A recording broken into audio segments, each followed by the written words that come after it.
నమో వెంకటేశాయ. పరిశుద్ధ బుద్ధి ప్రసన్న పరిపక్వ బుద్ధి ప్రపన్న గోవింద గోవింద.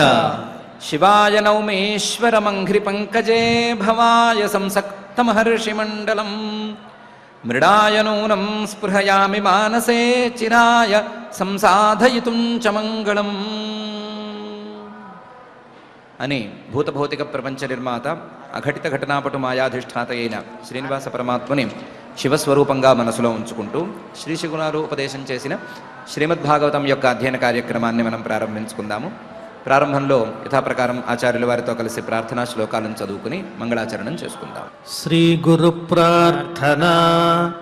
గురుర్బ్రహ్మా గురుర్విష్ణుః గురుర్దేవో మహేశ్వరః గురుః సాక్షాత్ పరం బ్రహ్మ తస్మై శ్రీ గురవే నమః. శ్రీనివాస ప్రార్థనా.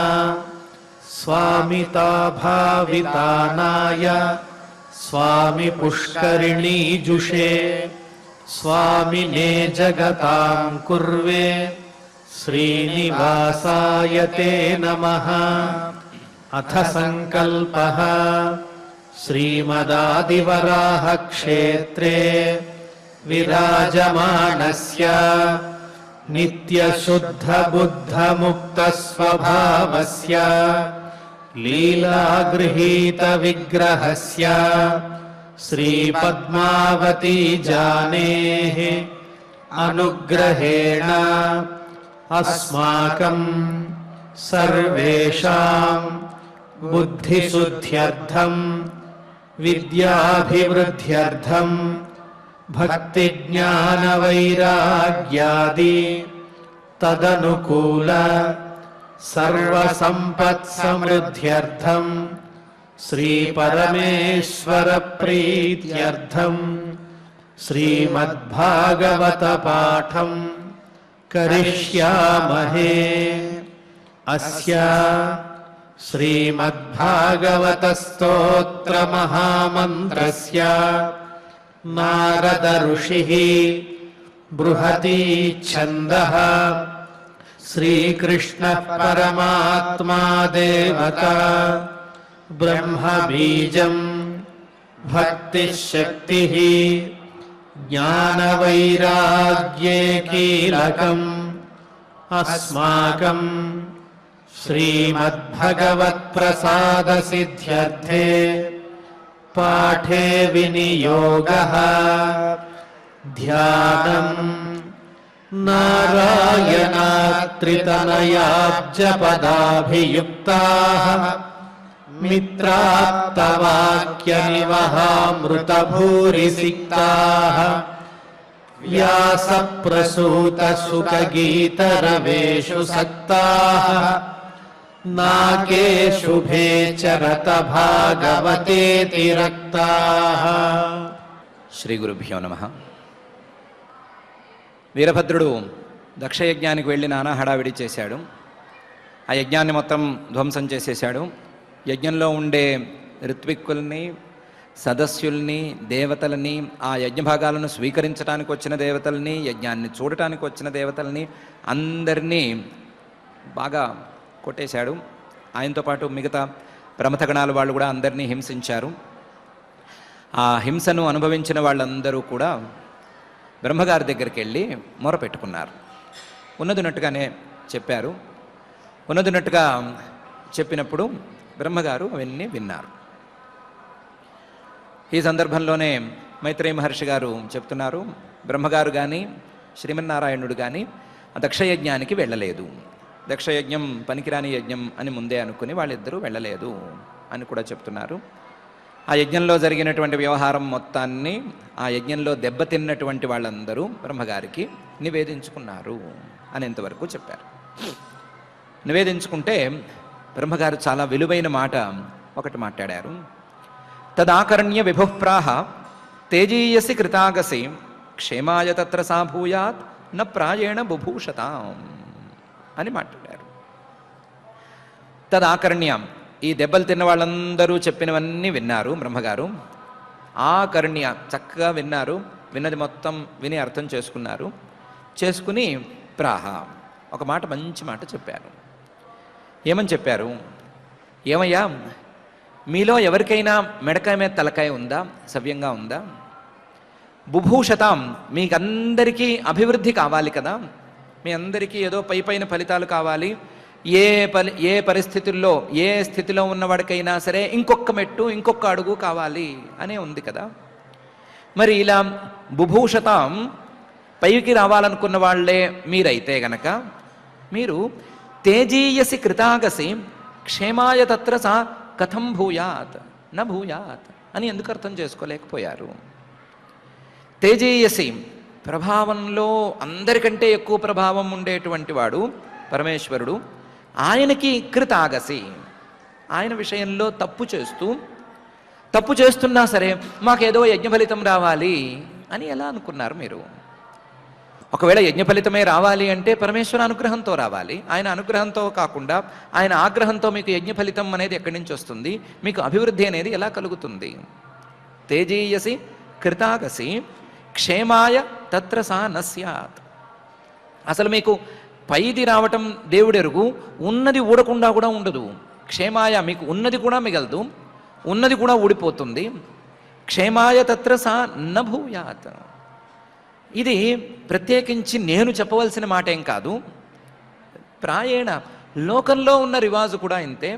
ఎవరైనా పైకి రాదలుచుకున్న వాళ్ళు ఉంటే ఆ పైకి రాదలుచుకున్న వాళ్ళు బలవంతులతో విరోధం పెట్టుకోకూడదు.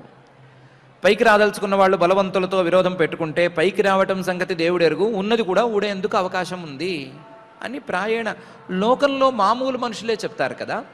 అలాంటిది ఇంత మహానుభావులు, అందరూ చదువుకున్న వాళ్ళు, మునులు, దేవతలు వీళ్ళందరూ ఉన్నారు. మీరు ఈ మాత్రం విషయాన్ని ఎందుకు కనిపెట్టలేకపోయారు? మీరు తెలివి తక్కువ పనిచేశారు. తెలివి తక్కువ పనిచేసిన దానికి ఫలితం అనుభవిస్తున్నారు. ఆ విషయం మొదలు గుర్తుంచుకోండి అని బ్రహ్మగారు తేల్చేశారు. విలువైన సలహా కూడా చెప్పారు. బలవంతులతో, అందులోనూ తేజీయసి, అందరికంటే ఎక్కువ బలం ఉండేటువంటి పరమేశ్వరుడితో ఎప్పుడూ పెట్టుకోకూడదు అని తేల్చేశారు. తదాకర్ణ్య విభుప్రాహ తేజీయసి కృతాగసి క్షేమాయ తత్ర సా భూయాత్ న ప్రాయేణ బుభూషతాం అని. కానీ ఇప్పుడు వేరే దారి లేదు. కోపం వచ్చింది పరమేశ్వరుడికి, మీరు వచ్చిందేమో నా దగ్గరికి మీరు వస్తే దానివల్ల ఉపయోగమేమీ లేదు. ఏం చేయాలి మీరు అంటే, అథాపియూయం కృతకల్పిషాభవం ఏ బర్హిషో భాగభాజం పరాదు ప్రసాదయధ్వం పరిశుద్ధ చేతస క్షిప్రప్రసాదం పరిగృహీతాంఘ్రిపద్మం అనే తీరులో చేసుకోవాల్సిందే అని బ్రహ్మగారు తేల్చారు. అథాపి, మీరు బలవంతులలో కల్లా బలవంతుడితో విరోధం పెట్టుకున్న విరోధానికి ఫలితం అనుభవిస్తున్నారు. కానీ అయిందేదో అయిపోయింది, అథాపి దాన్ని వదిలేద్దాము. యూయం కృతకిల్పిషాః, మీరు తప్పు చేశారు. తప్పు కాదు, తప్పు కంటే ఎక్కువగా ఉండేటువంటి పాపం చేశారు. యూయం కృతకిల్పిషాః, అందులోనూ భవం పరమేశ్వరుడి విషయంలో పాపం చేశారు. తప్పు కాదు, పాపం, ఆ పాపము కాదు, పరమేశ్వరుడి విషయంలో పాపం చేశారు. ఏం పాపం చేశారు అంటే, భవం బర్హిషో భాగభాజం పరాదు. పరమేశ్వరుడు భవం అంటే ఈ జగదుత్పత్తికర్త పరమాత్మ, ఆయన్ని బర్హిషో భాగభాజం, యజ్ఞంలో భాగానికి అర్హుడైన వాడు, యజ్ఞంలో భాగాలను స్వీకరించవలసినటువంటి వాడు, ఆయన్ని పరాదు మీరు తిరస్కరించారు. ఎలా తిరస్కరించారు? ఆయన లేకుండా యజ్ఞం చేస్తాము అని సంకల్పించుకుని కూర్చున్నారు.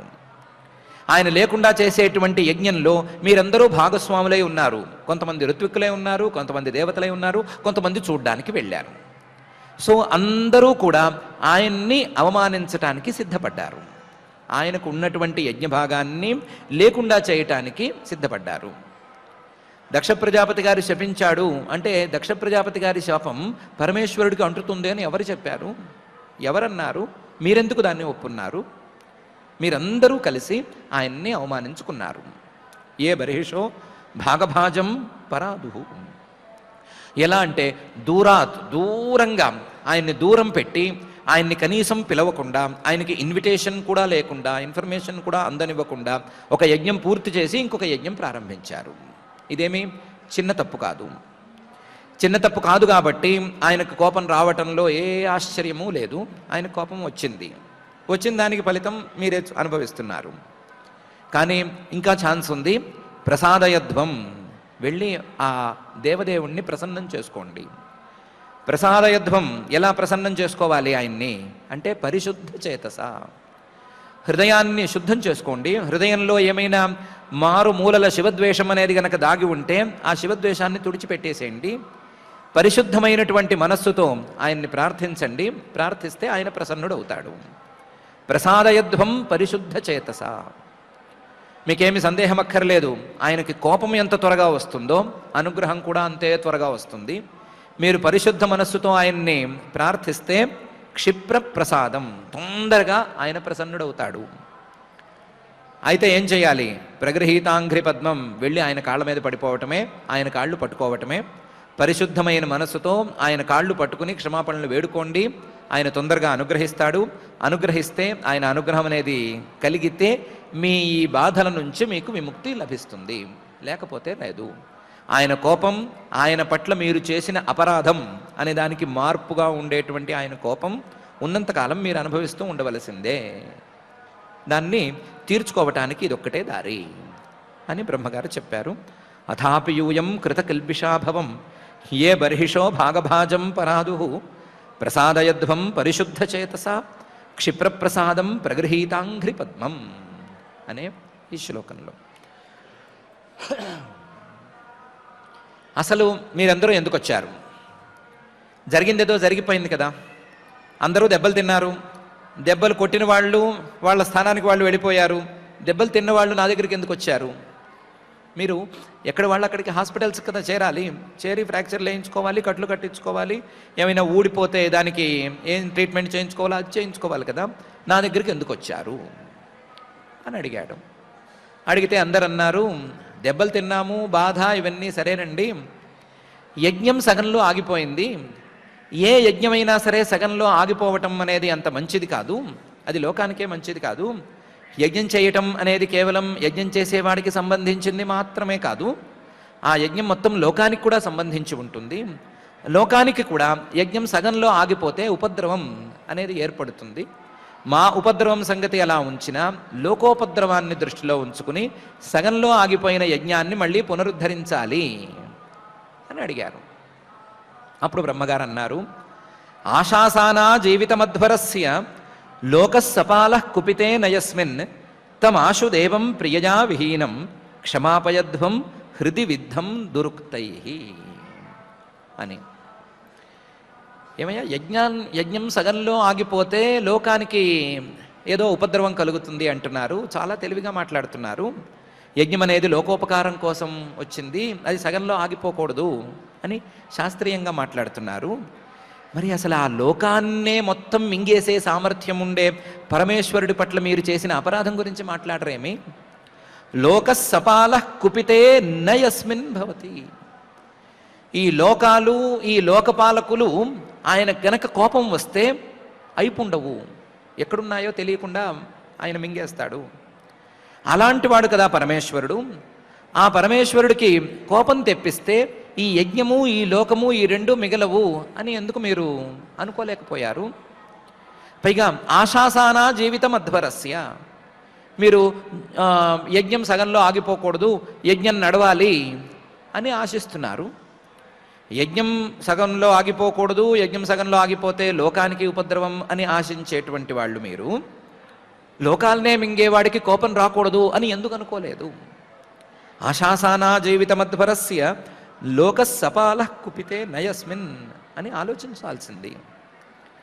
అందుకని మీరేం చేయాలి అంటే తమాశు దేవం క్షమాపయధ్వం, ఆ దేవదేవుణ్ణి మళ్ళీ ముందు క్షమాయాచన చేసి ఆయన్ని ప్రసన్నం చేసుకోండి. ఆయనకు వచ్చినటువంటి కోపాన్ని, లోకాలనే మింగేంత కోపాన్ని మీరు తగ్గించండి. తమాశు దేవం క్షమాపయధ్వం. ఆయన పట్ల మీరు చేసిన అపరాధం ఉందే, ఆ అపరాధం చిన్నదేం కాదు. ఆయనకున్న యజ్ఞభాగాన్ని లేదనటం వరకే పరిమితం కాలేదు, ఆయన్ని మీరు అనరాని మాటలు అన్నారు, ఆయనకి మీరు చేయరాని ద్రోహం చేశారు.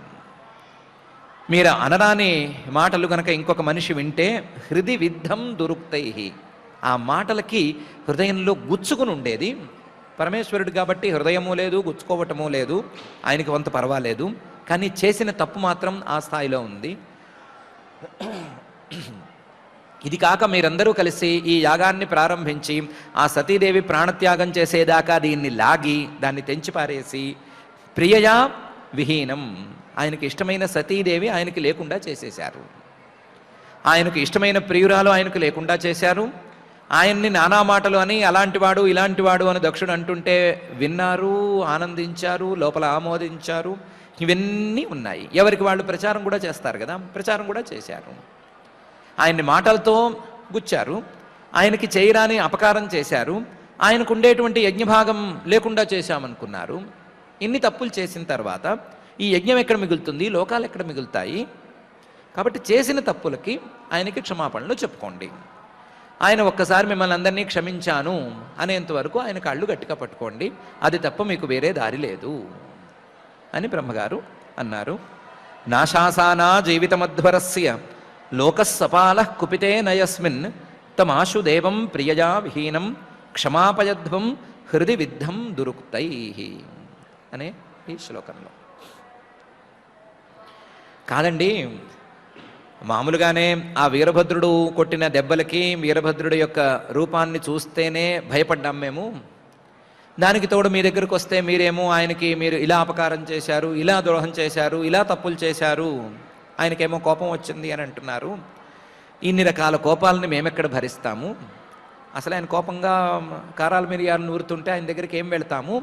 కాబట్టి మా తరపున మీరే వెళ్ళి ఏదో ఒకటి ఆయనతో మాట్లాడి సెటిల్ చేసి వచ్చేసేయండి అని వచ్చిన వాళ్ళు అంటారేమో అని బ్రహ్మగారు ఇలాంటి సలహాలు ఇలాంటి ప్రార్థనలు ఎవరు చేయొద్దు అని పై శ్లోకంలో చెప్తున్నారు.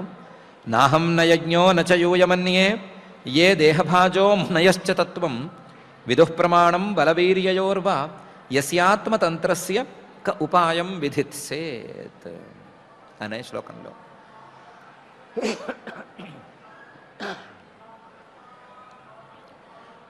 ఈ పని నేను చేయలేను, మీ తరపున వెళ్ళి ఆయనతో మాట్లాడడం అనేది నేను చేయలేను. అసలు మీ తరపున వెళ్ళి ఆయనతో ఏం మాట్లాడాలి అనే విషయం మీద నాకు ఐడియా కూడా లేదు. నాహం, నాకు అలాంటి ఐడియా లేదు, నేను ఆ పని చేయలేను. నేనే కాదు, న యజ్ఞ, యజ్ఞస్వరూపంలో ఉండేటువంటి శ్రీమన్ మహావిష్ణువు కూడా ఆ పని చేయలేడు. ఇప్పుడు ప్రత్యేకించి యజ్ఞ అనే పేరుతో ఇంద్రుడిగా అవతరించినటువంటి వాడు ఇంద్రరూపంలో వెళ్ళి కూడా ఆ పని చేయలేడు. న యజ్ఞ నచ యూయం, మీరందరూ కూడా ఆ పని చేయడానికి అర్హులైన వాళ్ళేం కారు. ఎందుకంటే నాహం న యజ్ఞ నచ యూయం అన్యే, మిగతా ఎవరైనా కానీ ఏ దేహభాజ, అసలు దేహాన్ని పట్టుకుని వేళ్లాడుతున్న ఎవరైనా కానీ మునయశ్చ, మునులైనా సరే వాళ్ళు తత్వం నవిదుహు, ఆ పరమేశ్వరుడి యొక్క తత్వాన్ని ఎవరూ తెలుసుకోలేకపోతున్నారు.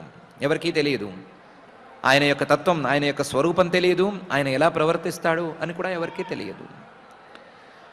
ఇంతేకాదు ప్రమాణం బలవీర్యయోర్వా న విదుహు, ఆయన బలం ఎంత మేరకు ఉంది, ఆయన యొక్క ప్రతాపం లేదా ఆయన యొక్క సామర్థ్యం ఎంత మేరకు ఉంది అనే విషయంలో కూడా ఎవరికి ప్రమాణం, కొలత అనేది తెలియదు. ఆయన బలానికి కొలబద్ద లేదు, ఆయన సామర్థ్యానికి కొలబద్ద లేదు, ఎవరికి ఆ కొలత తెలియదు. ఆయన అపరిమితమైన సామర్థ్యంతో అపరిమితమైన బలంతో ఉంటాడు. ఇటువంటి వాడు యస్య ఆత్మతంత్రస్య, స్వతంత్రంగా ఉంటాడు. ఆయన స్వతంత్రంగా ఉండి తాను అనుకున్నది అనుకున్నట్లుగా చేసేటువంటి వాడు ఆ పరమేశ్వరుడు కదా. ఆ పరమేశ్వరుడి విషయంలో కహా ఉపాయం విధిత్సేత్, ఎవరు వెళ్ళి మాట్లాడగలరు, ఎవరు వెళ్ళి ఉపాయంగా ఆయన్ని జరిగిందేదో జరిగిపోయింది, మీరు కాస్త కోపాన్ని తగ్గించుకోండి అని సలహా ఇవ్వగలడు. ఎవరికి ఈ విషయంలో ఉపాయం అనేది తోచదు, ఎవరికి ఉపాయం లేదు, ఎవరి దగ్గర లేదు, నా దగ్గర లేదు, ఆ యజ్ఞుడి దగ్గర లేదు, మునుల దగ్గర లేదు, మీ దగ్గర లేదు, ఇంకోళ్ళ దగ్గర లేదు. ఉన్నదల్లా ఒకే ఒక్క ఉపాయం, అది ఆయన కాళ్ళ మీద పడిపోయి ఆయన అనుగ్రహాన్ని యాచించుకోవటమే అని బ్రహ్మగారు నాహం నయజ్ఞో నచ యూయమన్యే ఏ దేహభాజో మునయశ్చ తత్వం విదుఃప్రమాణం బలవీర్యయోర్వ యస్యాత్మతంత్రస్య క ఉపాయం విధిత్సేత్ అనే శ్లోకంలో బలంగా చెప్పారు. కాబట్టి ఏం చేయాలి? మీరందరూ బయలుదేరి ఆ పరమేశ్వరుడి కాళ్ళ మీద పడిపోయి ఆ పరమేశ్వరునికి క్షమాపణలు చెప్పుకుని ఆయన అనుగ్రహాన్ని ప్రార్థించుకోవాలి అని తేల్చారు. తేల్చిన వాడు బ్రహ్మగారు ఒకసారి చూశాడు, అందరూ పాపం దెబ్బలు తిని ఉన్నారు, అందరూ తప్పులు చేసినటువంటి బలహీన స్థితిలో ఉన్నారు. వీళ్ళందరూ కలిసికట్టుగా వెళ్ళినా సరే పరమేశ్వరుడి ముందు ఆనకపోవచ్చు, వీళ్ళందరినీ ఉద్ధరించే బాధ్యత మనదే అని అనుకున్నాడు. అనుకుని స ఇత్తమాదిశ్య సురానజస్తై సమన్విత పితృభిః సప్రజేషై యయౌ స్వధిష్ణ్యాన్ నిలయం పురద్విష కైలాసమద్రిప్రవరం ప్రియం ప్రభో అనే తీరులో తాను కూడా వాళ్ళకి సహాయంగా బయలుదేరాడు అని చెప్తున్నారు.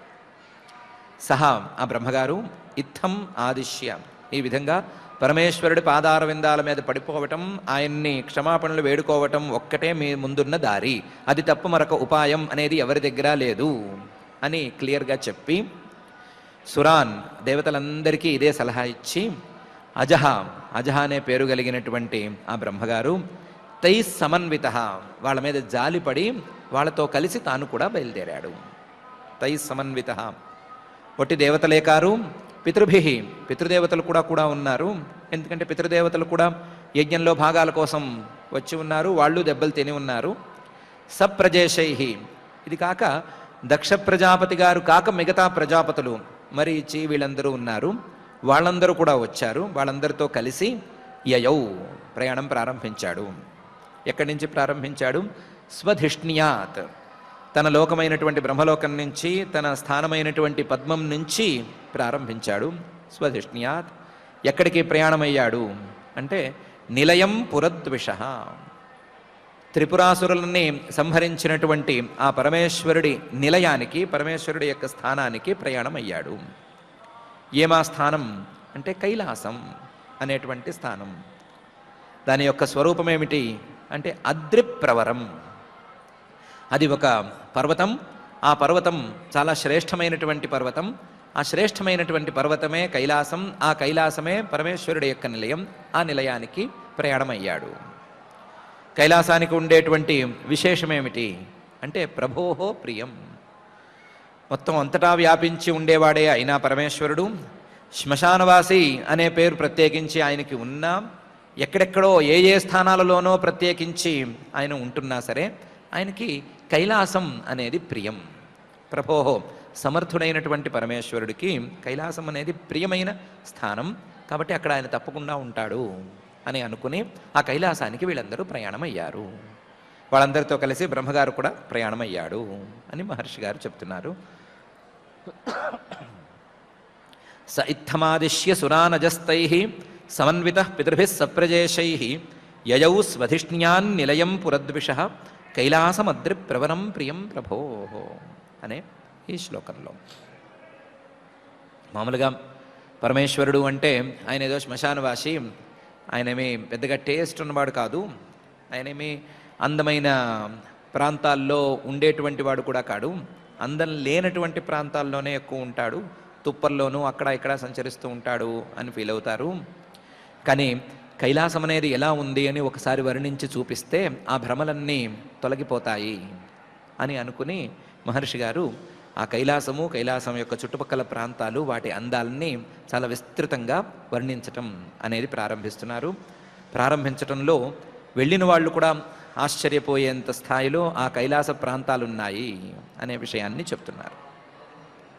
అందులో మొదటి శ్లోకంలో జన్మౌషధి తపోమంత్ర యోగ సిద్ధైర్నరేతరై జుష్టం కిన్నెరగంధర్వై అప్సరోభిర్వృతం సదా అనే తీరులో ఆ కైలాస ప్రాంతం, పూర్తి కోర్ ఏరియా కాదు, ఆ కైలాస ప్రాంతం ఉంది అని చెప్తున్నారు.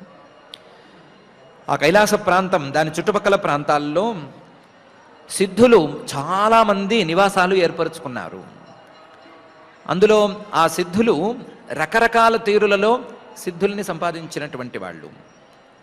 కొంతమంది జన్మతః సిద్ధులు, కొంతమంది కొన్ని రకాల ఔషధాలని మందుల్ని సేవించడం ద్వారా సిద్ధుల్ని సాధించిన వాళ్ళు, కొంతమంది తపస్సు ద్వారా సిద్ధుల్ని సాధించిన వాళ్ళు, కొంతమంది మంత్రానుష్ఠానం బాగా చేయటం ద్వారా సిద్ధి సాధించిన వాళ్ళు, కొంతమంది యోగ సాధనం చక్కగా చేయటం ద్వారా సిద్ధుల్ని సాధించిన వాళ్ళు. ఈ 5 రకాల సిద్ధుల్ని గురించి పతంజలి మహర్షి గారు యోగ సూత్రాల్లో చెప్పారు. ఆ 5 రకాల సిద్ధుల్ని సాధించిన వాళ్ళు జన్మ, ఔషధి, తపో, మంత్ర, యోగ సిద్ధులు. వీళ్ళు కాక నరేతరై మానవులు కాక దేవతలు, మానవులు కానటువంటి దేవతలు, సహజ సిద్ధంగా దేవతలుగానే పుట్టినటువంటి వాళ్ళు చాలా ప్రేమగా ఆ ప్రాంతంలో నివాసం ఉంటున్నారు. జుష్టం చాలా ప్రేమగా అక్కడ నివాసాన్ని ఏర్పరచుకున్నారు.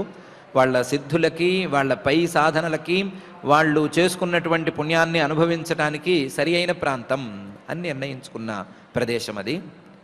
వీళ్ళు మాత్రమే కాకుండా కిన్నర గంధర్వై జుష్టం, కిన్నరులు అనేటువంటి ఒక రకమైన జాతుల వాళ్ళు, గంధర్వులు అనేటువంటి జాతుల వాళ్ళు, ఇద్దరు కుబేరుడి ఏలుబడిలో ఉన్నవాళ్ళు. వీళ్ళందరూ కూడా అక్కడే నివాసం ఏర్పరచుకున్నారు. వీళ్ళు కాక అప్సరోభిర్వృతం సదా, అప్సరస స్త్రీలు చాలామందే అక్కడ గుమికూడి ఉన్నారు. ఇలా రకరకాల సిద్ధుల్ని సాధించినటువంటి సిద్ధులు, దేవతలు, కిన్నరులు, గంధర్వులు, అప్సరసలు వీళ్ళందరూ ప్రేమగా చాలా ఇష్టంగా అక్కడ నివాసాన్ని ఏర్పరచుకున్నారు. వీళ్ళందరి యొక్క నివాస ప్రాంతం అది అని మొదటి శ్లోకంలో చెప్తున్నారు. జన్మౌషధి తపోమంత్ర యోగసిద్ధైర్నరేతరై జుష్టం కిన్నెరగంధర్వైరప్సరోభిర్వృతం సదా అనే ఈ శ్లోకంలో. అది పర్వతమని ముందే చెప్పాం కదా.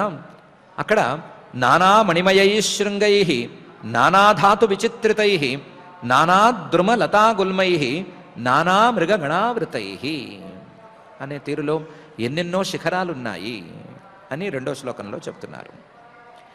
నానా మణిమయై శృంగై, అది పర్వతం కదా. పర్వతం అంటే దానికి రకరకాల శిఖరాలు ఉంటాయి కదా, చాలా శిఖరాలు ఉంటాయి కదా. ఆ శిఖరాలన్నీ కూడా ఒక్కొక్క శిఖరంలోనూ రకరకాల మణులు దొరికేట్లుగా ఉన్నాయి. నానా మణిమయై శృంగై, ప్రతి శిఖరంలోనూ రకరకాల మణులు దొరుకుతాయి.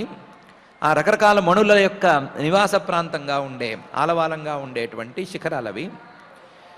కేవలం మణులే కాదు, నానా ధాతు విచిత్రితై, పర్వతాల నుండి రకరకాల రంగుల్లో ధాతు రసాలు అనే పేరుతో రసాలు కారుతూ ఉంటాయి. ఆ ధాతు రసాలు ఈ ప్రతి శిఖరానికి ప్రత్యేకించి రంగులుగా కారుతున్నాయి. కారటంతో దాని యొక్క అసలు సిసలు ప్రయోజనం ఏమైనా అయి ఉండొచ్చు, కానీ చూడటానికి మాత్రం రంగులతో చాలా ఆహ్లాదకరంగా ఉంది, చాలా బాగుంది. విచిత్రంగా నానా ధాతు విచిత్రితై, ఎవరో కుంచె పట్టుకుని గీసినట్లుగా, ఏదో చిత్రీకరణ చేసినట్లుగా రంగులతో చాలా అందంగా ఉన్నాయి. నామా ద్రుమలతా గుల్మై, ఒక్కొక్క శిఖరము ఒక్కొక్క కొండ కూడా నానా ద్రుమ రకరకాల చెట్లతో, నానా లత రకరకాల తీగలతో, నానా గుల్మై రకరకాల పొదరిళ్లతో అందంగా ఉన్నాయి. ఇది కాక నానా మృగ గణావృతై, ఒక్కొక్క శిఖరం మీద కూడా రకరకాల జంతువులు గుంపులుగా సంచరిస్తున్నాయి. ఒక్కొక్కటి కాదు, నానా మృగ గణ ఆవృతై, గుంపులుగా సంచరిస్తున్నాయి. మొత్తం అవే నిండినట్లున్నాయి. ఏ జంతువు మరొక జంతువుతో విరోధంతో వ్యవహరించటం లేదు, అన్నీ కలిసే గుంపులుగా ఆ శిఖరాల మీద జీవిస్తున్నాయి అని మహర్షి గారు వర్ణించి చూపిస్తున్నారు. నానా మణిమయై శృంగై నానా ధాతు విచిత్రితై నానా ద్రుమలతాగుల్మై నానా మృగ గణావృతై అనే ఈ శ్లోకంలో. ఇవి కాక నానామల ప్రస్రవణై నానా కందరసానుభి రమణం విహరంతీనాం రమణై సిద్ధయోషితాం అనే తీరులో ఆ కొండలు చాలా అందంగా ఉన్నాయి అని చెప్తున్నారు. ఆ కొండల మీద నుంచి వాటర్ ఫాల్స్ ఝరులు ఎన్నెన్నో కారుతున్నాయి. నానా అమల ప్రస్రవణై, కారే ప్రతి నీటిపాయ లేదా పారే ప్రతి నీటిపాయ చాలా స్వచ్ఛంగా ఉంది. నానా అమల ప్రస్రవణై, ఆ నీటి పాయలు, ఆ వాగులు పారుతూ పైనుంచి కిందకి దిగుతూ చాలా అందంగా ఉన్నాయి. నానామల ప్రస్రవణై. దీనికి తోడు పర్వతాల్లో నానా కందర సానుభి, అక్కడ కూర్చుని సాధన చేసుకునే వాళ్ళకి, నివాసం ఉండే వాళ్ళకి సౌకర్యం కోసమా అన్నట్లుగా ఎన్నెన్నో గుహలున్నాయి. కూర్చుని జపమో తపస్సో సమాధో ఏదో ఒకటి చేసుకోవటానికి వీలుగా ఎన్నెన్నో బండరాళ్ళు చక్కగా పరిచినట్లుగా కూర్చోవటానికి వీలుగా ఉన్నాయి. ఇలా నానా కందర సానుభి, ఆ పర్వతాలు అందంగా ఉన్నాయి. వీటితో పాటుగా ఆల్రెడీ సాధన చేసేసుకుని సిద్ధి పొందిన వాళ్ళు ఉంటారు కదా, వాళ్ళు దంపతులుగా ఇక్కడ చేరారు. చేరేసరికి సిద్ధయోషితాం, ఆ దంపతులలో ఆడవాళ్ళు రమణై, తమ ప్రియులైనటువంటి తమను సంతోషపెట్టేటువంటి సిద్ధులైనటువంటి భర్తలు వాళ్ళకు అనుకూలంగా ఉండేసరికి వాళ్ళిద్దరూ కలిసి విహరంతీనాం, చక్కగా విహారం చేస్తున్నారు. ఆ విహారం చేయటానికి చాలా అనువుగా, వాళ్ళకి చాలా సంతోషాన్ని పంచేదిగా ఆ స్థానం ఉంది. రమణం, చాలా ఆనందాన్ని అందించేట్లుగా ఆ స్థానం ఉంది. ఇందాక చెప్పుకున్న సిద్ధులు మాత్రమే కావచ్చు, లేకపోతే సిద్ధులు అనేటువంటి జాతుల వారైనా కావచ్చు, రెండు రకాల వాళ్ళు కలిసి కూడా ఉండొచ్చు. అందరూ కూడా అక్కడ చాలా సంతోషంగా కాలం గడపటానికి వీలుగా, తమ విహారానికి, తాము చేసుకున్న సాధనకు ఫలితాన్ని అనుభవించేటువంటి దానికి వీలుగా ఆ పర్వతాలు ఉన్నాయి అని చెప్తున్నారు. నానామల ప్రస్రవణై నానా కందరసానుభి రమణం విహరంతీనాం రమణై సిద్ధయోషితాం అనే ఈ శ్లోకంలో. దీనికి తోడు మయూర కేకాభిరుతం మదాంధాలి విమూర్ఛితం ప్లావితై రక్తకంఠానాం కూజితైశ్చ పతత్రిణాం అనే తీరులో అక్కడ అందమైన శబ్దాలు చుట్టూ పరుచుకొని చాలా ఆహ్లాదకరంగా ఉన్నాయి అని కూడా చెప్తున్నారు. ఆ పర్వతాల మీద మయూర కేకాభిరుతం, మయూరాలు, నెమళ్ళు, కేక అనే పేరుతో ప్రసిద్ధమైనటువంటి వాటి శబ్దాలని అవి చేస్తున్నాయి. అవి చాలా అందంగా ఋతం శబ్దాలు చేస్తున్నాయి. ఆ నెమళ్ళు పెట్టేటువంటి కేకలను పెడుతున్నాయి. మనం పెట్టే కేక కాదు, నెమళ్ళు పెట్టే శబ్దానికి, నెమళ్ళు చేసే శబ్దానికి కేక అని పేరు. ఆ కేకలు పెడుతున్నాయి. వీటికి తోడు మదాంధాలి విమూర్ఛితం, అక్కడ ఒక జంతువుకి మరొక జంతువుకి విరోధం అనేది లేదు కాబట్టి ఏ జంతువైనా సరే హాయిగా తిరుగుతోంది. ఆ తిరిగి ఒక్కొక్క జంతువుకి బాగా మదం పట్టి ఉంది. ఆ మదంతో ప్రతి జంతువు కళ్ళు మూసుకుపోయింది. ఆహారం అనేది బాగా ఎక్కువగా ఉన్నప్పుడు, ప్రాణభయం అనేది లేనప్పుడు పశువులకి లేదా మృగాలకి వచ్చేటువంటి మదం అక్కడ అన్ని మృగాలకి, అన్ని రకాల జంతువులకి అంటింది. దాంతో మదాంధ అళి, ఆ మృగ సమూహాలన్నీ విమూర్ఛితం, అక్కడ ఇష్టం వచ్చినట్టు తిరుగుతున్నాయి. ఏ మృగమైనా సరే ఫలానా ప్రాంతానికి వెళ్ళగలదు, ఫలానా ప్రాంతానికి వెళ్ళలేదు, ఫలానా ప్రాంతానికి వెళితే అక్కడేదో సింహాలు ఉంటాయి, పులులు ఉంటాయి, తినే జంతువులు ఉంటాయి అని ఏ మృగము భయపడనక్కర్లేదు అనే స్థాయిలో ఉంది. దాంతో ఏ జంతువు పడితే ఎక్కడ పడితే అక్కడ ఇష్టం వచ్చినట్టు తిరుగుతున్నాయి. అలా ఇష్టం వచ్చినట్లు తిరిగే చోటుగా అది ఉంది. మదాంధాలు విమూర్ఛితం, అవి ఒకవేళ మదాంధంతో ఇష్టం వచ్చినట్టు తిరుగుతుంటే ఆ తిరిగే శబ్దం తప్పనిసరిగా వస్తుంది కదా, ఆ శబ్దం కూడా వినిపించి చాలా అందంగా ఉంది. దీనికి తోడు ప్లావితై రక్తకంఠానాం, ఎర్రని కంఠం కలిగినటువంటి కోయిలలు, ప్లావితై ప్లుతం అంటే 3 మాత్రల శబ్దంతో కూవని కూస్తున్నాయి. ఆ కూతలతో చాలా రమణీయంగా ఆ ప్రాంతం మారిపోయింది. ప్లావితై రక్తకంఠానాం. ఒకవేళ కోయిల కూతలే అందంగా వినిపిస్తాయి, చాలా బాగుంటాయి అని అనుకుంటే మిగతా పక్షుల కూతలేమీ తక్కువగా ఉండవు, వాటి కూతలు కూడా బాగానే ఉంటాయి. కూజితైశ్చ పతత్రిణాం, మిగతా పక్షులు కూడా వాటికి తెలిసిన తీరులో అవి కూస్తున్నాయి. ఆ కూతలతో ఆ ప్రాంతం అంతా చాలా హృద్యంగా మారిపోయింది. మయూర కేకాభిరుతం మదాంధాళి విమూర్ఛితం ప్లావితై రక్తకంఠానాం కూజితైశ్చ పతత్రిణాం అనే తీరులో అందంగా ఆ ప్రాంతం ఉంది అని మహర్షి గారు వర్ణిస్తున్నారు. దీనికి తోడు అక్కడ పెద్ద పెద్ద చెట్లున్నాయి ఆ పర్వతాల మీద. ఆ చెట్లను చూస్తే ఏమనిపిస్తోందంటే, ఆహ్వయంతం ఇవోద్ధస్థై ద్విజాన్ కామదుఘైర్ద్రుమై వ్రజంతమివ మాతంగై గృణంతమివ నిర్ఝరై అన్నట్లుగా ఉన్నట్టుంది. అక్కడ ఉండేటువంటి పెద్ద పెద్ద చెట్లను చూస్తే ఆ చెట్ల మీద కూతలు కూసుకుంటూ వాలేటువంటి పక్షుల్ని చూస్తే చూడ్డానికి ఏమనిపిస్తోంది, ఆహ్వయంతం ఇవోద్ధస్థైర్ద్విజాన్ కామదుఘైర్ద్రుమై. ఈ పర్వతం 2 చేతులు లేదా 2 కాకపోతే చాలా చేతులు తన చెట్లు అనేటువంటి చేతుల్ని చాచి, ఓ పక్షుల్లారా రండి రండి నా మీదకి వాలండి, మా చెట్ల మీద నా చేతుల మీద వాలండి, ఈ చేతుల మీద కావలసినన్ని పళ్ళున్నాయి, హాయిగా సుఖంగా తినండి, మీకేం కావాలంటే అది ఈ చెట్ల మీద లభిస్తుంది అని అరిచి ఎలుగెత్తి చెప్పినట్లుగా ఉంది. పెద్ద పెద్ద చెట్లు, పర్వతం మీద పెద్ద పెద్ద చెట్లు, ఆ చెట్ల మీద పక్షుల గుంపులు వాలటము, వాలే సమయంలో అవి చేసేటువంటి శబ్దాలు, వీటన్నిటినీ గనక అందంగా పరిశీలించి చూసుకుంటే, ఐస్థెటిక్గా ఆలోచించగలిగితే, పర్వతం తన చెట్లు అనేటువంటి చేతుల్ని చాచి పక్షుల్ని ఆహ్వానిస్తూ, మీరు నా మీద హాయిగా కూర్చోండి, మీకు కావాల్సిందంతా నేను అందిస్తాను అని చెప్తున్నట్లుగా ఉంది. ఈ దృశ్యం జాగ్రత్తగా ఆలోచిస్తే ఎలా ఉంది అంటే, ఎవరైనా సరే ఇంటికి బ్రాహ్మలు వస్తే 2 చేతులు చాచి ఆహా రండి రండి రండి అని స్వాగతం పలుకుతూ, మీకు కావలసినటువంటి సౌకర్యాలన్నీ మేము చేస్తాము, మా ఇంట్లో నివాసం ఉండండి, మా ఇంట్లో కనీసం కాసేపైనా మీరు విశ్రాంతి తీసుకోండి అని గృహస్థులు ప్రార్థిస్తున్నట్లుగా ఉంది.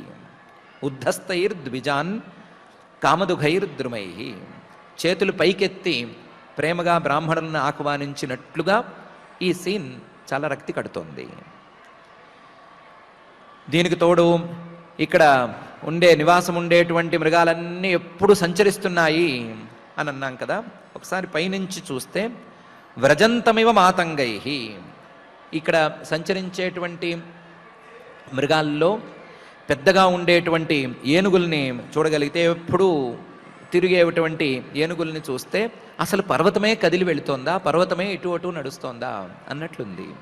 వ్రజంతమివ మాతంగై గృణంతమివ నిర్ఝరై, అక్కడ పారే సెలయేళ్ళు ఉన్నాయి కదా, ఆ సెలయేళ్ళు శబ్దం చేసుకుంటూ పారుతున్నాయి కదా, ఆ పారే సెలయేళ్ల తాలూకు శబ్దం చూస్తే పర్వతమే శబ్దం చేస్తోంది, ఆ పర్వతాలే శబ్దాలు చేస్తున్నాయి అన్నట్లుంది.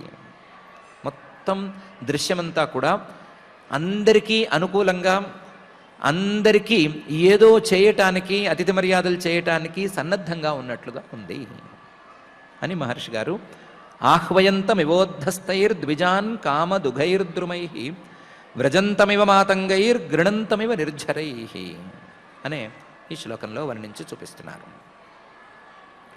వీటికి తోడు అక్కడ ఉండేటువంటి చెట్ల పేర్లు పలకాలంటే అబ్బో చాలా పెద్ద లిస్ట్ ఉంది. మందారై పారిజాతైశ్చ సరళైశ్చోపశోభితం తమాలైశ్శాలతాలైశ్చ కోవిదారాసనార్జునై అనే తీరులో అక్కడ పెద్ద పెద్ద చెట్లు ఉన్నాయి అని చెప్తున్నారు. మందారై బాగా పూలు పూచేటువంటి మందార వృక్షాలు, మనకు తెలిసిన మందార వృక్షాలు కావు, ఇంకో రకమైన మందార వృక్షాలు ఉన్నాయి. పారిజాతై పారద్రుమాలు అనే పేరు కలిగినటువంటి చెట్లు కొన్ని ఉన్నాయి. సరళై దేవదారు వృక్షాలు, హిమాలయాల్లో దొరికేటువంటి దేవదారు వృక్షాలు ఇవి ఉన్నాయి. వీటన్నిటితోనూ చాలా అందంగా ఉంది. సరళైశ్చ ఉపశోభితం. దీనికి తోడు నల్లగా ఉండేటువంటి తమాల వృక్షాలు ఇవి ఉన్నాయి. సాల అనేటువంటి పెద్దగా పొడుగ్గా ఉండేటువంటి వృక్షాలు ఇవి కొనున్నాయి. తాళయిశ్చ అక్కడ వాస్తవానికి ఉండవు కానీ తాటి చెట్లు కూడా చాలానే ఉన్నాయి. ఇవి కాక కోవిదార ఆసన అర్జునై అని అడవుల్లో పర్వతాల్లో పెరిగేటువంటి వృక్షాలు చాలానే ఉన్నాయి. కోవిదారం అని కాంచనారకం అనే పేరు కలిగిన వృక్షం, ఆసనం అంటే ప్రియక పుష్పం అనే పేరు కలిగినటువంటి వృక్షం, అర్జున అంటే మనకు తెలిసిన తెల్లమద్ది. ఈ వృక్షాలతో పెద్ద పెద్ద చెట్లతో చాలా అందంగా ఉంది ఆ పర్వతం. ఆ పర్వతాలన్నీ, పర్వతపు శృంగాలన్నీ, శిఖరాలన్నీ ఉన్నాయి అని మహర్షి గారు చెప్తున్నారు. మందారై పారిజాతైశ్చ సరళైశ్చోపశోభితం తమాలైశ్శాలతాలైశ్చ కోవిదారాసనార్జునై అనే ఈ శ్లోకంలో. వీటిల్లో ఇవే కాకుండా చూతై కదంబైర్నీపైశ్చ నాగపున్నాగ చంపకై పాటలాశోక బకులై కుందై కురబకైరపి అని ఇంకా పెద్ద వృక్షాలు, పళ్ళు కాచేటువంటి వృక్షాలు ఉన్నాయి అని చెప్తున్నారు. చూతై మామిడిలో ఒక జాతికి చెందినటువంటి మామిడి చెట్లు ఉన్నాయి. కదంబై గుండ్రటి పూలుండేటువంటి కదంబ వృక్షాలున్నాయి. వాటిల్లోనే రంగు మారితే ఎర్రవాగు ఉండే పూలు, కొంచెం పసుపచ్చుగా ఉండేటువంటి పూలు అని 2 రకాల జాతులు. ఆ 2 రకాల జాతులు నీపై, ఆ 2వ రకమైన జాతివి కూడా ఉన్నాయి. నాగకేసరం అని మంచి వాసన వచ్చే పువ్వు, ఆ వాసన పువ్వుతో ఉండే చెట్లున్నాయి. పున్నాగ చెట్లు, నైట్ క్వీన్ అని మనం పిలుచుకునే చెట్లు అవి ఉన్నాయి. చెంపకై సంపెంకలున్నాయి. దీనికి తోడు పాటల అశోక బకులై, పాటలము అశోకము బకులము అనే పేరు కలిగిన వృక్షాలున్నాయి. కుంద మల్లె తీగలున్నాయి. కురబకై తిలక వృక్షాలు అని పిలుస్తారు, ఆ వృక్షాలు కూడా ఉన్నాయి. చూతై కదంబైర్నీపైశ్చ నాగపున్నాగ చంపకై పాటల అశోక బకులై కుందై కురబకైరపి అని చక్కగా పూలు పూచే, కాయలు కాచే, పళ్ళు పండేటువంటి చెట్లు చాలానే అక్కడ ఉన్నాయి అని చెప్తున్నారు. ఇవి కాక స్వర్ణార్ణ శతపత్రైశ్చ వర రేణుక జాతిభి కుబ్జకైర్మల్లికాభిశ్చ మాధవీభిశ్చ మండితం అని ఇంకా చెట్ల పేర్లు చెప్తున్నారు. స్వర్ణార్ణం అని ఒక రకమైన చెట్టు పేరు, శతపత్రం అని ఇంకో రకమైన చెట్టు పేరు. ఇది కాక వర అంటే కరవీరం, గన్నేరు జాతికి చెందినటువంటి చెట్టు. రేణుక అంటే ఏలకాయలు అంటాం కదా, ఏలకులు అంటాం కదా, ఆ ఏలకుల తీగ. జాతి మనకు తెలిసిన జాజి తీగ. ఇవన్నీ కూడా చాలా ఉన్నాయి, ఒకటి కాదు చాలానే ఉన్నాయి. కుబ్జకై, ఇది కాక కుంకుమ రంగులో కుంకుమ పువ్వులాగా ఉండేటువంటి పూలు పూచేటువంటి ఒక చెట్టు ఉంది. మల్లికాభిశ్చ, మల్లెల్లో అడవి మల్లి అనేటువంటి జాతి అది ఉంది. మాధవి అని ఇంకొక లత, వాసంతి అని ఇంకొక పేరు దానికి. ఆ లతలు కూడా అక్కడ చాలానే ఉన్నాయి. స్వర్ణార్ణ శతపత్రైశ్చ వర రేణుక జాతిభి కుబ్జకైర్మల్లికాభిశ్చ మాధవీభిశ్చ మండితం అని ఆ వనం గురించి, అందులో పెరుగుతున్నటువంటి జాతులను గురించి మహర్షి గారు వర్ణిస్తున్నారు. ఇవి కాక ఇంకా కూడా పనసోదుంబరాశ్వత్థ ప్లక్షణ్యగ్రోధ హింగుభి భూర్జైరౌషధిభి పూగై రాజపూగైశ్చ జంబుభి అని మొదలుపెట్టి ఇంకా కూడా చెట్లని, అక్కడ ఉండేటువంటి అందాలని మహర్షి గారు వర్ణించబోతున్నారు. ఆ వర్ణనను మనం జాగ్రత్తగానే రాబోయే దీంట్లో అధ్యయనం చేసుకుందాము. వర్ణన ద్వారా మహర్షి గారు చెప్పదలుచుకున్నటువంటి అంశాన్ని కూడా జాగ్రత్తగానే చివరిలో పరిశీలించుకుందాము. కాకపోతే ఇప్పుడు వ్యాఖ్యానం ఆపుకునే ముందు బ్రహ్మగారు చెప్పినటువంటి ఒక విషయాన్ని మనసులో గట్టిగా ఉంచుకుందాం. అది ఎప్పుడైనా పైకి రాదలుచుకున్న వాళ్ళు, అభివృద్ధిని సాధించదలుచుకున్న వాళ్ళు బలవంతులతో విరోధం పెట్టుకోకూడదు అనేది సామాన్య లౌకిక న్యాయం, లోకంలో తెలిసిన న్యాయం. ఇది కాదు మనం మనసులో ఉంచుకోవలసింది. అందరికంటే పెద్దవాడైనటువంటి పరమేశ్వరుడితో పైకి రాదలుచుకున్న వాళ్ళు లేదా అభివృద్ధిని సాధించదలుచుకున్న వాళ్ళు ఏ దశలోనూ విరోధం పెట్టుకోకూడదు. పరమేశ్వరుడితో విరోధం అంటే అది ఇది కాదు, అలాంటిది ఇలాంటిది కాదు. ఆ పరమేశ్వరుడి మీద మనమే పెంచుకునేటువంటి ద్వేషం, ఆ ద్వేషాన్ని ఎప్పటికీ మనసులోకి రానివ్వకూడదు. ఆ ద్వేషాన్ని మనసులోకి తెచ్చుకోకూడదు. ఆ ద్వేషాన్ని ఉంచుకుని నేను పైకి రావాలి అని మాత్రం కోరుకోకూడదు. పైకి రావాలి అనే కోరిక ఉంటే పరమేశ్వరుడి మీద ఏమాత్రం ద్వేషం ఉంచుకోకూడదు అనే విషయాన్ని గట్టిగా పట్టుకుందాము. ఒకవేళ బై ఛాన్స్ ఏమైనా చిన్న చిన్న అపరాధాలు చేసినా ఆయన క్షిప్రప్రసాదుడు కాబట్టి తొందరగా అనుగ్రహిస్తాడు కాబట్టి పరిశుద్ధమైన మనస్సుతో ఆయన్ని ప్రార్థించి మనం చేసిన తప్పులకి దాసుడు చేసిన తప్పులు దండంతో సరి అన్నంత లెవెల్లో ఆయన అనుగ్రహంతో పరిష్కారాలను అందుకునే అవకాశం అయితే చిన్నగా ఉంది. చిన్న తప్పులైతే పరిష్కారం ఉంది, కానీ పెద్ద విరోధం అయితే మాత్రం దానికి పరిహారం అనేది లేదు అనే విషయాన్ని మనం మనసులో ఉంచుకుని అసలు ఆ శివద్వేషంతో కానీ వేదద్వేషంతో కానీ దేవద్వేషంతో కానీ మనకు ఏమాత్రమూ సంబంధం ఉండకూడదు అని ఆ భూత భౌతిక ప్రపంచ నిర్మాత అఘటిత ఘటనాపటు మాయాధిష్ఠాత అయిన శ్రీనివాస పరమాత్ముని వేడుకుందాం. ఆయన్ని భక్తితో ప్రార్థించుకుంటూ ఈ రోజుకు పారాయణ కార్యక్రమాన్ని ప్రారంభించుకుందాం. ఈరోజు 4వ స్కంధం 6వ అధ్యాయంలో శ్లోకాలు మనం పారాయణ చేసుకుంటున్నాం. ప్రారంభం నుంచి అథ శ్రీమద్భాగవతే పారమహంస్యాం సంహితాయాం చతుర్థ స్కంధే షష్ఠాధ్యాయే శ్లోకాః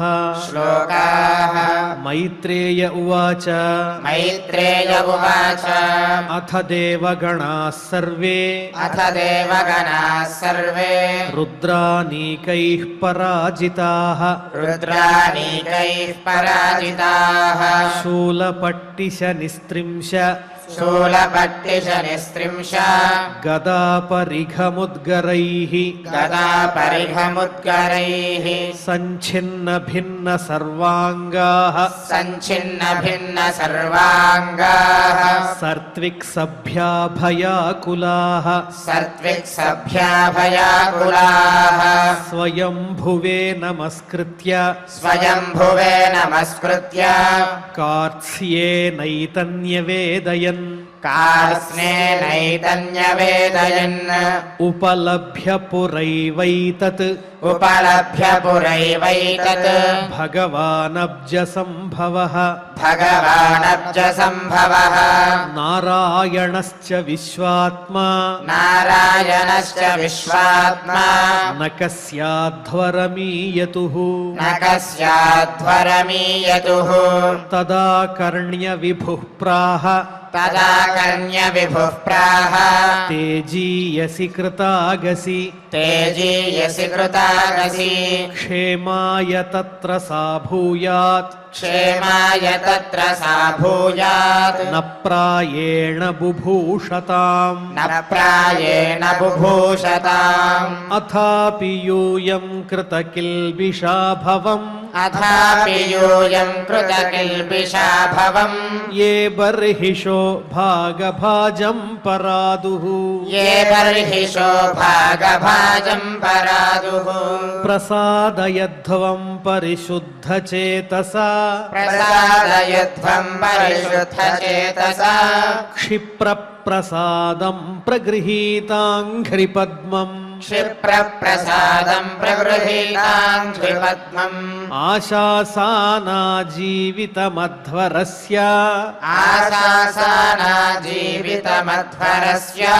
లోకः సపాలః కుపితేన యస్మిన్ తమాశు దేవం ప్రియయా విహీనం క్షమాపయధ్వం హృది విద్ధం దురుక్తైః నాహం న యజ్ఞో న చ యూయమన్యే ఏ దేహభాజో మునయశ్చ తత్వం విదుః ప్రమాణం బలవీర్యయోర్వా యస్యాత్మతంత్రస్య క ఉపాయం విధిత్సేత్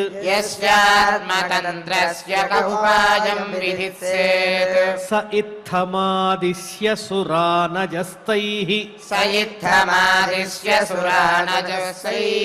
సమన్వితః పితృభిः సప్రజేశైః समन्वितः पितृभिः सप्रजेशैः యయౌ స్వధిష్ణ్యాన్నిలయం పురద్విషः ययौ स्वधिष्ण्यान्निलयम् पुरद्विषः కైలాసమద్రిప్రవరం ప్రియం ప్రభోః कैलासमद्रिप्रवरम् प्रियम् प्रभोः జన్మౌషధితపో మంత్ర जन्मौषधितपो मन्त्र యోగసిద్ధైర్నరేతరైః योगसिद्धैर्नरेतरैः జుష్టం కిన్నరగంధర్వైః दुष्टम् किन्नरगन्धैर्वैः అప్సరోభిర్వృతం సదా अप्सरोभिर्वृतम् सदा నానామణిమయైః శృంగైః नानामणिमयैः शृङ्गैः నానాధాతు విచిత్రితైః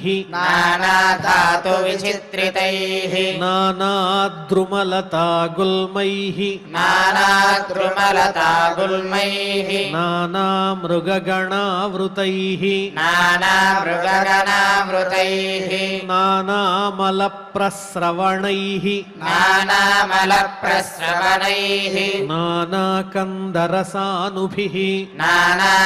नानाकन्दरसानुभिः రమణం విహరంతీనాం रमणम् विहरन्तीनाम् రమణైః సిద్ధయోషితాం रमणैः सिद्धयोषिताम् మయూరకేకాభిరుతం मयूरकेकाभिरुतम् మదాంధాలి విమూర్ఛితం मदान्धालिविमूर्च्छितम् ప్లావితైరక్తకంఠానాం प्लावितैरक्तकण्ठानाम् పూజితైశ్చ పతత్రిణాం पूजितैश्च पतत्रिणाम् ఆహ్వయంతమివోద్ధస్తైః आह्वयन्तमिवोद्धस्त्रैः ద్విజాన్ కామదుఘైర్ద్రుమైః द्विजान् कामदुघैर्द्रुमैः వ్రజంతమివ మాతంగైః व्रजन्तमिव मातङ्गैः గృణంతమివ నిర్ఝరైః गृणन्तमिव निर्जरैः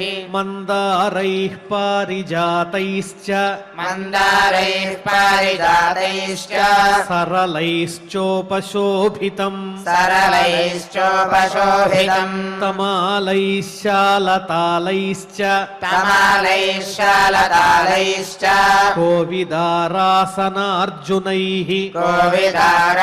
कोविदारासनार्जुनैः చూతైః కదంబైర్నీపైశ్చ शूतैः कदम्बैर्नीपैश्च నాగపున్నాగచంపకైః नागपुन्नागचम्पकैः పాటలాశోకబకులైః पाटलाशोकबकुलैः కుందైః కురబకైరపి कुन्दैः कुरपकैरपि స్వర్ణార్ణశతపత్రైశ్చ स्वर्णार्णशतपत्रैश्च వరరేణుకజాతిభిః वररेणुकजातिभिः కుబ్జకైర్మల్లికాభిశ్చ कुब्जकैर्मल्लिकाभिश्च మాధవీభిశ్చ మండితం माधवीभिश्च मण्डितम् इति इति శ్రీమద్భాగవతే श्रीमद्भागवते పారమహంస్యాం సంహితాయాం पारमहंस्याम् संहितायाम् చతుర్థస్కంధే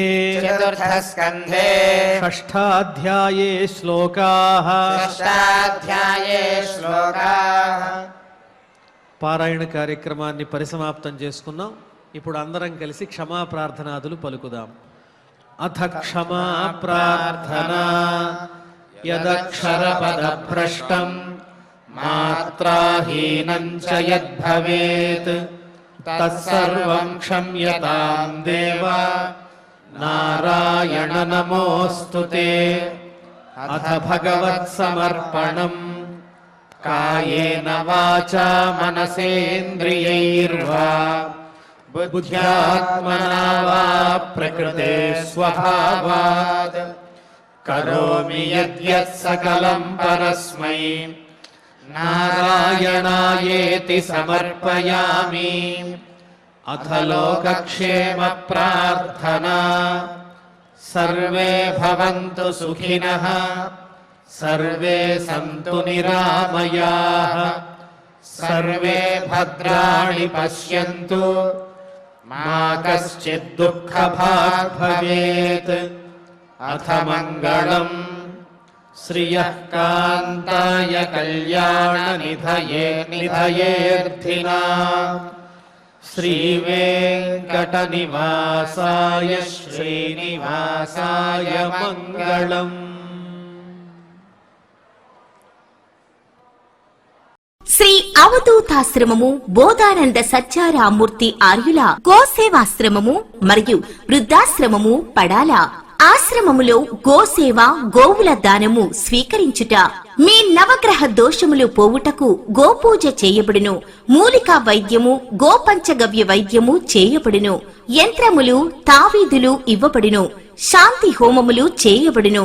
మీ ఆత్మీయుల పుట్టినరోజు, పెళ్లి రోజు మరియు వర్ధంతి వంటి ముఖ్యమైన దినములలో గోసేవ లేదా అన్నదానం చేయదలిచిన వారు సంప్రదించండి. మా వృద్ధాశ్రమంలో ఖాళీలు కలవు. చేరదలిచిన వారు సంప్రదించండి. శ్రీ శ్రీ శ్రీ స్వామి బోధానందగిరి శ్రీ అవధూతాశ్రమము అయ్యప్ప స్వామి గుడి దగ్గర పడాల, తాడేపల్లిగూడెం 2. Cell numbers 7981356374, 9618034 138.